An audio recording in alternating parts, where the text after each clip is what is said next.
Hi guys.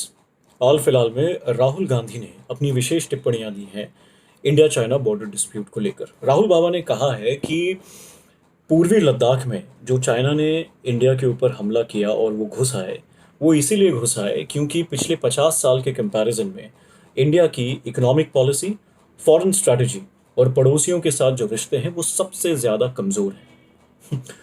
अब राहुल गांधी को कोई सीरियसली लेता तो नहीं है, लेकिन वो जो बात कर रहे हैं नेशनल सिक्योरिटी की बात है और इसे गंभीरता से लेना चाहिए और इस पर फैक्ट चेक करना बहुत ज़रूरी है।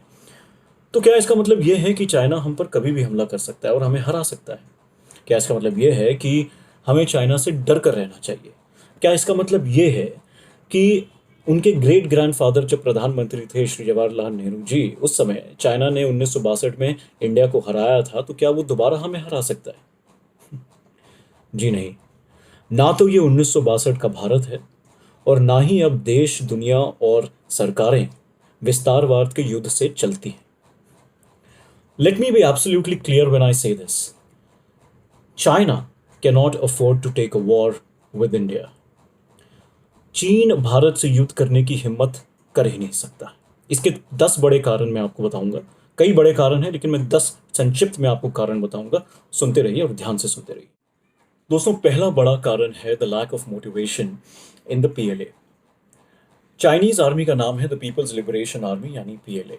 अगर केवल आंकड़ों को देखें तो विश्व में सर्वाधिक सुरक्षा बल यानी the largest active defence forces China के पास हैं, 20 लाख से भी ज्यादा सुरक्षा कर्मी। इसके कंपैरिजन में इंडिया के पास हैं करीब करीब 14.5 लाख सुरक्षा कर्मी, यानी चाइना से अप्रॉक्सीमेटली 6 लाख कम। लेकिन चाइना में एक रूल है जिसकी वजह से चाइनीज आर्मी की स्ट्रेंथ को कमजोर माना जाता है। इस लॉ का नाम है कंस्क्रिप्शन। अब कंस्क्रिप्शन लॉ क्या कहता है? कंस्क्रिप्शन लॉ ये कहता है कि हर चाइनीज अडल्ट सिटीजन को 18 साल का होने के बाद कम से कम 2 साल के लिए चाइनीज आर्मी में भर्ती होना जरूरी है, अनिवार्य है, भले उनकी इच्छा हो या ना हो। अब कई मिलिट्री रिपोर्ट्स और एक्सपर्ट्स की माने तो ये सच सामने आता है कि 20 लाख में से करीब करीब 8 लाख चाइनीज जवान अपने आर्मी में भर्ती नहीं होना चाहते थे। जोर जबरदस्ती से वो भर्ती किए गए, या फिर वो लोग सिर्फ इसलिए भर्ती हुए ताकि उन्हें वो मिलिट्री पर्क्स मिल सके जो शायद उन्हें आर्मी में ना भर्ती होने पर नहीं मिलती। ये मिलिट्री पर्क्स क्या हैं? बहुत ही सिंपल है। पेंशन हो गया, कंपलसरी सर्विस के बाद एक जॉब हो गई, घर हो गया, वगैरह वगैरह। अब इससे क्या सामने आता है? ये सामने आता है सच कि 20 लाख में से 8 लाख जवानों के पास अपने देश के लिए लड़ाई करने का, मारने का, मरने का, मर मिटने का जज्बा ही नहीं है, मोटिवेशन नहीं है।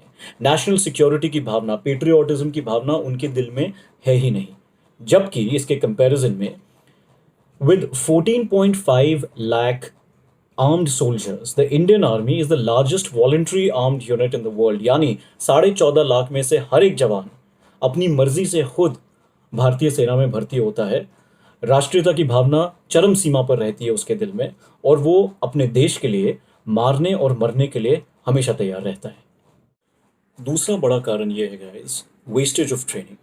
पीएलए में ज़्यादातर जो जवान हैं वो चाइना के गांव खेड़े से भर्ती होने आते हैं। ये वो लोग हैं जिनके पास मूल ज़रूरतों का सामान नहीं होता, बेसिक नेसेसिटीज़ ऑफ लाइफ, जैसे रोटी, कपड़ा, मकान, रोज़गार, शिक्षा वगैरह इनके पास नहीं होती, और ये सब चीज़ें पाने के लिए वो पीएलए में जाकर भर्ती हो जाते हैं। लेकिन हर साल कम से कम 3 से 4 लाख चाइनीज सोल्जर्स अपनी 2 साल की कंपलसरी सर्विस पूरी करके पीएलए छोड़कर चले जाते हैं फॉर बेटर अपॉर्चुनिटीज। इसका मतलब ये कि चाइनीज आर्मी को इन जवानों की 3 महीने की ट्रेनिंग और इन पर किया गया लाखों का खर्चा वसूलने के लिए केवल 2 साल का समय मिलता है, जो काफ़ी नहीं होता। इनकी जो ट्रेनिंग है और इन पर जो किया खर्चा है वो देश के काम 2 साल से ज़्यादा आ ही नहीं पाता। एक और बड़ी चीज़ ये है, अगर आप रिसर्चर्स की माने और बहुत सारी आर्मी एंड मिलिट्री रिपोर्ट्स जो ग्लोबल रिपोर्ट्स हैं वो पढ़े, मैंने कुछ लिंक्स यहाँ पर दिए हैं, आप ज़रूर क्लिक करके इन्हें पढ़िए। आपको ये पता चलेगा कि चाइनीज़ आर्मी की जो ट्रेनिंग है, पीएलए की जो ट्रेनिंग है, वो रियलिस्टिक नहीं होती। यानी actual war conditions, actual war situation में जो चीज़ें होती हैं, उन चीज़ों को चाइनीज़ आर्मी ट्रेनिंग के समय नज़रअंदाज कर देती है। चाइनीज़ आर्मी का जो लक्ष्य है वो सिर्फ सीनियर्स को, अपने सुपीरियर्स को इम्प्रेस करने का होता है, जीत को दर्शाने का होता है, ना कि एक्चुअल वॉर कंडीशंस में अपने सोल्जर्स को एक एक्सपीरियंस देने का होता है। इससे बाकी आर्मीज के कंपैरिजन में चाइनीज आर्मी की ट्रेनिंग को एक निचले दर्जे की माना जाता है, वीक माना जाता है। Third and very important point, guys. Did you know that the Chinese army is not a national army? It is an armed wing of the Chinese Communist Party. Its ultimate goal is to ensure the rule of the CCP and President Xi Jinping, even if that means suppressing the own voices from China. यानी Chinese PLA एक national army नहीं है, बल्कि Chinese communist party का एक सशस्त्र wing है, एक भाग है, एक हिस्सा है। उनका लक्ष्य एकमात्र है, चाइनीज कम्युनिस्ट पार्टी और प्रेसिडेंट शी जिनपिंग का जो रूल है वो चाइना में बरकरार रखना। भले ही अपने ही लोगों पर जोर आजमाइश करनी हो, भले ही अपने ही लोगों की आवाज़ों को दबाना हो, उन्हीं को मारना हो। आप देखेंगे कि चाइना के लोग अपनी गवर्नमेंट से हांगकांग में, शंघाई में, बीजिंग में, ग्वांजाओ में, ताइवान में, मंगोलिया में, तिब्बत में, हर जगह नाखुश हैं और विरोध कर रहे हैं और प्रोटेस्ट कर रहे हैं। चाइना की जो आर्मी है अपने ही लोगों पर जोर आजमाइश करने के लिए मशहूर है। इसका मतलब ये है कि चाइनीज़ आर्मी के पास चाइनीज़ लोगों का सपोर्ट ही नहीं है, जबकि 130 करोड़ लोगों का सपोर्ट और विश्वास भारतीय सेना के पास है। चौथा बड़ा कारण और गौर फरमाने वाली बात यह है कि क्योंकि चाइनीज़ आर्मी अपने ही लोगों पर, सिविलियंस पर जोर आजमाइश करने के लिए मशहूर है और उनकी ट्रेनिंग विश्व स्तर की नहीं होती, there is lack of experience in the PLA. बहुत सारे वॉर वेटरन्स की अगर माने और मिलिट्री डॉसियर्स को पढ़ें तो ये बात सामने आती है कि चाइनीज़ आर्मी में बच्चे भर्ती होते हैं। ये सच जो है, इसका जो रिजल्ट है ये कई बार सामने आया। 1979 की जो चाइना और वियतनाम की वॉर थी, उसमें वियतनामी सोल्जर्स ने चाइनीज़ सोल्जर्स को खदेड़ खदेड़ के भगाया, ऐसा मारा कि वो लोग वापस आने की कोशिश नहीं कर पाए। इस हार के विश्लेषण में चाइनीज़ आर्मी ने खुद ये बात मानी थी कि इस हार का कारण था, बड़ा कारण, चाइनीज़ सोल्जर्स का इनएक्सपीरियंस, मैप्स नहीं पढ़ पाना, सिंपल चीज़ें जैसे डायरेक्शन और डिस्टेंस कैलकुलेट नहीं कर पाना। ये सच एक और बार सामने आया संयुक्त राष्ट्र की एक पीस कीपिंग मिशन में जो 2015 में सूडान में किया गया था। चाइनीज़ आर्मी को सूडान में 2015 में ये हिदायत दी गई थी कि सूडान के मिलिटेंट्स को न्यूट्रलाइज करना है, उन्हें मार भगाना है। ये मिलिटेंट्स वो थे जो सूडान के सिविलियंस को मार रहे थे, उनका रेप कर रहे थे, लूटपाट मचा रहे थे। लेकिन चाइनीज़ आर्मी अपने कंपाउंड वॉल को छोड़कर बाहर ही नहीं गई, अपने बंकर्स को छोड़कर आगे ही नहीं गई। कुछ एक चाइनीज़ सोल्जर्स जो आगे बढ़ने की कोशिश करे, डर कर हथियार छोड़कर अपने बाहर ही वापस कंपाउंड वॉल के अंदर आ गए। और आपको पता है उनकी मदद उस समय किसने की? इंडियन आर्मी ने। कुमाऊं रेजिमेंट के वो जवान, भारतीय सेना के वो वीर जो सूडान में उस समय मौजूद थे इसी पीस कीपिंग मिशन में, उन्होंने ना केवल मिलिटेंट्स को न्यूट्रलाइज किया बल्कि सूडान के सिविलियंस के साथ चाइनीज़ आर्मी को भी बचाया। पांचवी बात यह है कि लोअर रैंकिंग चाइनीज़ ऑफिशियल्स के पास डिसीजन मेकिंग पावर्स है ही नहीं, यानी युद्ध के दौरान कोई भी निर्णय वो खुद नहीं ले सकते। कोई भी डिसीजन लेने के पहले उन्हें अपने हाई कमांड को कंसल्ट करना पड़ता है और फाइनल डिसीजन हाई कमांड से नीचे वाले ऑफिसर्स के पास आता है। जबकि इंडियन आर्मी में चेन ऑफ कमांड और डिसीजन मेकिंग पावर्स बहुत क्लियरली अलग अलग रैंकिंग ऑफिसर्स के हिसाब से डिफाइंड है। इससे इंडियन आर्मी को चाइनीज़ आर्मी के ऊपर वॉर के समय एक टैक्टिकल और ऑपरेशनल एडवांटेज मिलता है। Sixth and very important point, क्योंकि पीएलए का काम कम्युनिस्ट पार्टी के रूल को बरकरार रखना है, चाइनीज़ आर्मी में, पीएलए में हद पार करप्शन और नेपोटिज्म फैल चुका है। इंडियन आर्मी जैसे prime minister, home minister, defence minister, minister of external affairs, national security advisor, president, the chief of army staff, सब मिलजुल कर एक निर्णय लेते हैं और उस फैसले को इंडियन आर्मी एग्जीक्यूट करती है बखूबी। ऐसा सिविलियन गवर्नमेंट का इन्वॉल्वमेंट पीएलए में है ही नहीं। पीएलए में कोई सवाल ही नहीं पूछता, गवर्नमेंट उनको खुली छूट देती है, जितना पैसा चाहिए उतना पैसा ले लो, जो खर्चा करना है वो खर्चा करो, जिसको प्रमोशन देना है, जिसको भर्ती करना है वो करो। बस शर्त सिर्फ एक है कि चाइनीज़ कम्युनिस्ट पार्टी यानी प्रेसिडेंट शी जिनपिंग का जो रूल है वो चाइना के अंदर डगमगाना नहीं चाहिए। इसी करप्शन और नेपोटिज्म की वजह से ग्लोबल रिपोर्ट्स की अगर माने तो चाइनीज आर्मी को बहुत वीक माना जाता है। Seventh point. Did you know that China has the largest number of land bordering countries in the world? China का 14 इमीडिएट लैंड बॉर्डरिंग कंट्रीज के साथ डिस्प्यूट चल रहा है। इसके अलावा साउथ चाइना सी और ईस्ट चाइना सी में चाइना का काफ़ी सारे आइलैंड नेशंस के साथ डिस्प्यूट चल रहा है।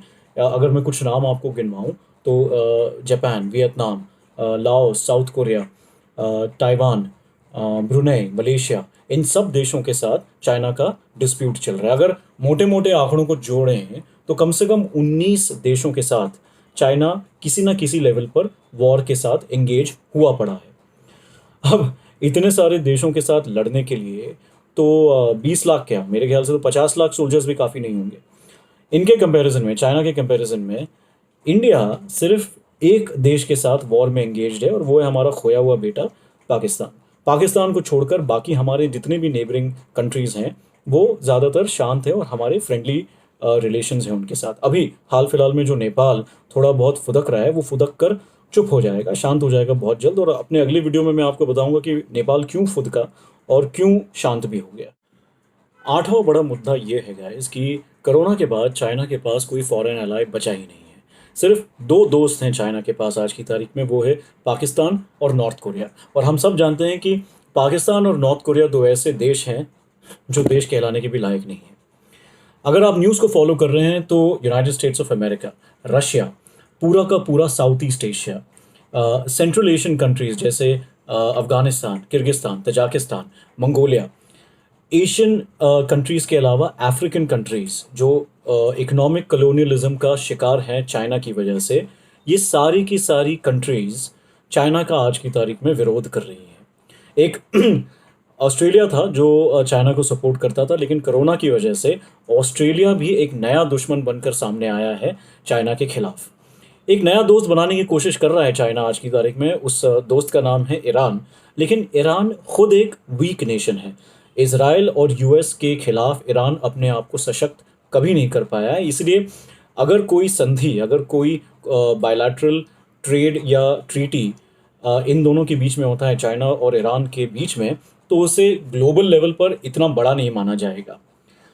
अब इसके कंपैरिजन में, चाइना के कंपैरिजन में इंडिया के पास आज ग्लोबल सपोर्ट है। अगर आप देखें तो ये सारी कंट्रीज़ जो चाइना का विरोध कर रही हैं, वही कंट्रीज़ अलग अलग मंच पर भारत को सपोर्ट कर रही हैं। इसीलिए भारत की ग्लोबल पोजीशन जो आज है वो पहले से कई ज़्यादा बेहतर है, और मैं ये भी कहूँगा कि पहले के मुकाबले सबसे ज़्यादा बेहतर पोजीशन में भारत ग्लोबली आज है। My ninth point is quite obvious guys. इन सब चीज़ों की वजह से चाइना के ऊपर एक अंतर्राष्ट्रीय दबाव बना हुआ है और इकोनॉमिक प्रेशर बिल्ड हो रहा है। यूएस और चाइना के बीच जो ट्रेड रिलेशंस हैं वो काफ़ी ख़राब है और उनके बीच ट्रेड वॉर कई महीनों से चल रहा है। यूएस नेवी ने साउथ चाइना सी में अपने एयरक्राफ्ट कैरियर्स पोजीशन कर दिए हैं जो सीधा निशाना लगाए हुए हैं चाइना की ओर। ऑस्ट्रेलिया ने कोरोना के बाद एक निष्पक्ष जांच की मांग की है डब्ल्यूएचओ से चाइना के खिलाफ। अगर आप देखें तो रशिया ने चाइना की ना सुनते हुए भारत के साथ एक 350 करोड़ डॉलर का डिफेंस एग्रीमेंट साइन किया है। इसके अलावा पूरा का पूरा यूरोपियन यूनियन जो है अपने मैन्युफैक्चरिंग सेटअप्स चाइना से निकालकर कई और देशों में सेटअप करने की बात कर रहा है।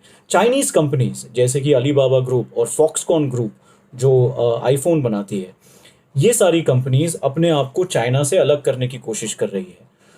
और इस पूरे माहौल में इंडिया एक बहुत आसान और एक बहुत बड़ा विकल्प बनकर सामने आ रहा है इन सारे देशों के पास और इन सारी कंपनियों के। And now for my 10th and final point guys. India and China are both nuclear powers, और दो न्यूक्लियर देश एक दूसरे के ऊपर हमला करने से पीछे हटते हैं।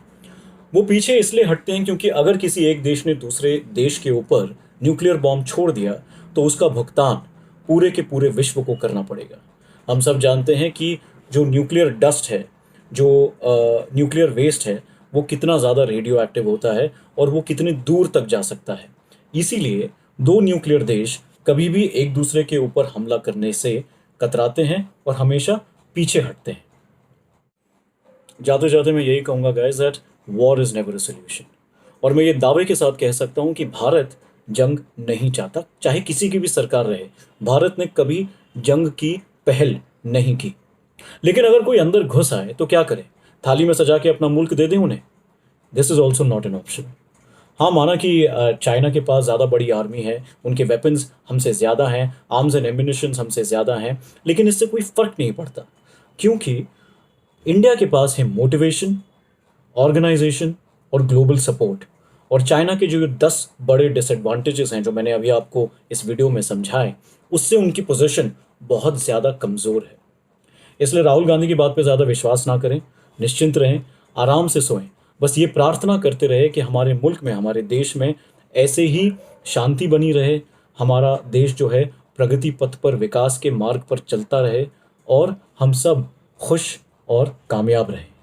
जय हिंद, जय भारत।